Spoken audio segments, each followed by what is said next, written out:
ઓમ સાંઈરામ મિત્રો. દૈનંદિન સાંઈ બોધ 26 જાન્યુઆરી. એવી આ સાંઈની કથા નિર્મળ. સાંભળો સજ્જન શ્રોતાઓ પ્રેમાળ. 5 મહાપાપો થશે બકીને ખાક, નષ્ટ થશે સમૂળ, રહો નિશંક. ભક્તિ, મુક્તિ, વિરક્તિ વગેરે વિષયોમાં જેમને રુચિ છે, એ જાણવાની ઉત્સુકતા છે, તેઓએ સંત જ્ઞાનેશ્વર, તુકારામ વગેરે લેખકના ગ્રંથો વાંચવા.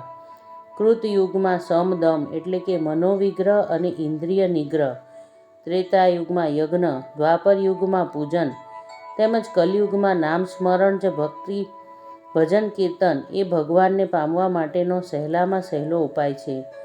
આ સાધન ચારે વર્ણો તેમજ સ્ત્રી, શૂદ્ર એવા બધા માટે ખુલ્લું છે. જેમના પાલવ પુણ્ય કમાયેલું હશે તેઓ જ આ કથાનું પાન કરી શકશે.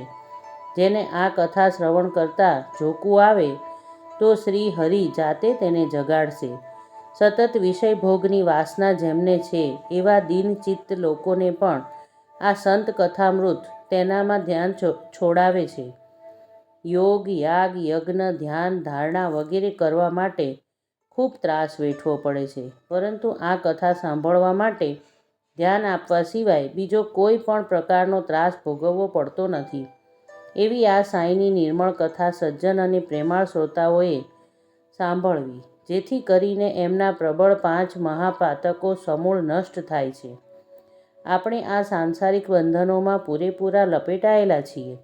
તેથી કરીને પોતાના નિજ સ્વરૂપને જાણવામાં વલખા પડે છે. આ કથા સાંભળવાથી ભવબંધનો ઢીલા પડશે અને પોતાના આત્માના સ્વરૂપનું દર્શન થશે. આ કથા ભક્તિભાવથી વાંચવાથી તથા સાંભળવાથી સાંઈનું ધ્યાન લાગશે અને તેમના સગુણ સ્વરૂપનું દર્શન થશે અને તે હૃદયમાં દ્રઢ થશે. આના કારણે આગળ જતાં સદ્ગુરુ ભક્તિ પ્રાપ્ત થશે. સંસારમાં વિરક્તિ ઉત્પન્ન થશે અને બુદ્ધિ શુદ્ધ નિર્મળ થઈને ગુરુ સ્મરણમાં પ્રીતિ જાગશે. ગાયના આંચળો તસતસ થયેલા હોય પણ જ્યાં સુધી વાછડું આંચળને ધક્કો ન મારે ત્યાં સુધી ગાયનું દૂધ પ્રવાહિત કરતી નથી. તેવી જ રીતે શ્રી સાંઈ બાબા તેના વિશે તેમના ભક્તોને પ્રેમ નિર્મળ કરે છે. હેમાળપંથી ચાતક માટે સાંઈ માઉલી આનંદ ધનનો વર્ષાવ કરે છે.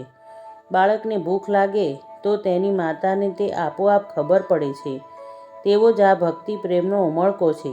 બાળકને માતા દાગીના પહેરાવે તેમાં બાળકને રસ નથી, એવો હેતુ માતા જ જાણતી હોય છે. માતાની નજરમાં આપણે સદૈવ નાના જ હોઈએ છીએ.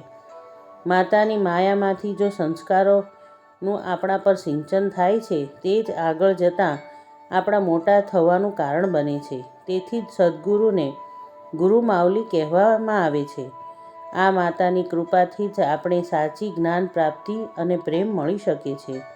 ફરતા ચાકડે તું આપે છે માટીને આકાર સાંઈ, તું ગાંડો કુંભાર. ઓમ સાંઈરામ.